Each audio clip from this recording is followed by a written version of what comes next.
जय जय स्वामी समर्थ। मित्रांनो, आज आपण एक अतिशय महत्त्वाचा आणि आध्यात्मिकदृष्ट्या पवित्र असा काळ जाणून घेणार आहोत, पितृपक्ष 2025। हा तो काळ आहे जेव्हा आपण आपल्या पूर्वजांना स्मरतो, त्यांच्यासाठी श्राद्ध, तर्पण, दान आणि जप करतो। असं मानलं जातं की या काळात पितर आपल्या घरात येऊन आपली आठवण काढतात आणि जर आपण श्रद्धा ठेवून त्यांना अर्पण केलं तर ते नक्कीच प्रसन्न होऊन आपल्यावर आशीर्वाद करतात। पितृपक्ष म्हणजे काय? आपल्या शास्त्रांमध्ये म्हटलं आहे, ऋणानुबंधेने पितरजन्म प्राप्नोती, म्हणजे आपण या जन्मात आलो आहोत ते आपल्या पूर्वजांमुळेच।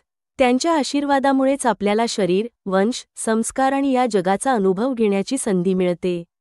महाभारतातील एक कथा अशी आहे की महान योद्धा कर्ण जेव्हा स्वर्गलोकात गेला तेव्हा त्याला अन्नाऐवजी फक्त सोनं चांदी मिळत होती। त्याला आश्चर्य वाटलं। देवांना विचारल्यावर त्याला कळलं त्याने आयुष्यात खूप दान केलं, पण कधीच आपल्या पितरांच्या स्मरणार्थ अन्नदान केलं नाही, त्यामुळे त्याला अन्न मिळत नव्हतं। तेव्हा कर्णाला पृथ्वीवर परत येऊन 15 दिवस आपल्या पितरांसाठी अन्नदान करण्याची संधी मिळाली आणि त्याच काळाला पितृपक्ष असं नाव पडलं। म्हणूनच मित्रांनो, पितृपक्ष हा काळ आहे कृतज्ञतेचा, स्मरणाचा आणि आशीर्वाद मिळवण्याचा। पितृपक्षात काय करावे? 1. श्राद्ध व तर्पण करावे। आपल्या कुटुंबातल्या मोठ्या व्यक्तीने या काळात श्राद्धकर्म करावे। तूप, दूध, पाणी, तीळ यांचा वापर करून तर्पण करावे। पितृभ्यो नमः असा जप करावा। 2. पूर्वजांचे स्मरण करावे। घरात दीप लावून त्यांच्या फोटो किंवा स्मृतीपुढे प्रार्थना करावी। आपण दिलेल्या संस्कारांचे ऋणी आहोत असं मनात सांगावं।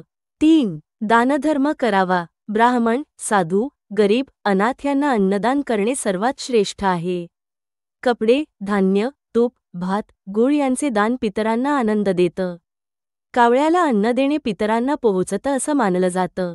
4. पवित्रता राखावी। घरात स्वच्छता ठेवावी। स्नान करून मगच श्राद्ध कर्म करावे। स्त्रियांनाही या काळात उपवास, पवित्रता आणि दानधर्म करणे पुण्यदायी आहे। 5. प्रार्थना आणि मंत्र जप करावा। गीता, गरुड पुराण, विष्णू सहस्रनाम यांचे पठण करावे। श्री गुरुभ्यो नमः व नमो भगवते वासुदेवाय यांचा जप पितरांना शांती देतो। पितृपक्षात काय करू नये? 1. मांसाहार व मद्यपान करू नये। पितृपक्ष हा शुद्धतेचा काळ आहे, तामसी पदार्थांपासून दूर राहावे। 2. शुभकार्य करू नये। विवाह, साखरपुडा, गृहप्रवेश, नूतन वस्तू खरेदी अशा शुभ कार्यांवर या काळात बंदी आहे। 3. फालतू खर्च आणि दिखावा करू नये। श्राद्धकर्मात दिखावा न करता साधेपणाने श्रद्धेने करावे। 4. पूर्वजांचा अपमान करू नये। त्यांच्या स्मृतीवर विनोद, दुर्लक्ष किंवा कटू शब्द बोलू नये। 5. अश्रद्धा दाखवू नये। हे काय जुनाट रूढी आहेत असं म्हणत नाकारू नये। श्रद्धा ठेवल्यानेच फल मिळतं। स्वामी समर्थ महाराज नेहमी म्हणायचे, जिथे श्रद्धा तिथे चमत्कार।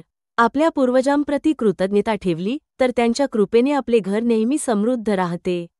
ज्यांच्या घरात पितरांचे श्राद्ध, तर्पण आणि दान होतं त्या घरात सुख, शांती, संततीची वृद्धी आणि धनधान्याची भरभराट होते।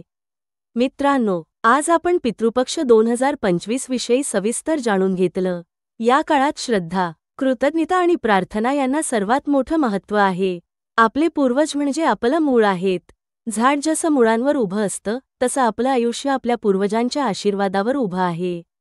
त्यांना स्मरलं, त्यांच्यासाठी श्राद्ध, तर्पण, दान केलं तर ते नक्कीच प्रसन्न होतात। त्यांच्या कृपेने आपल्या घरात सुख, शांती, आरोग्य आणि समाधान नांदतं। स्वामी समर्थ महाराजांचा संदेशही हाच आहे।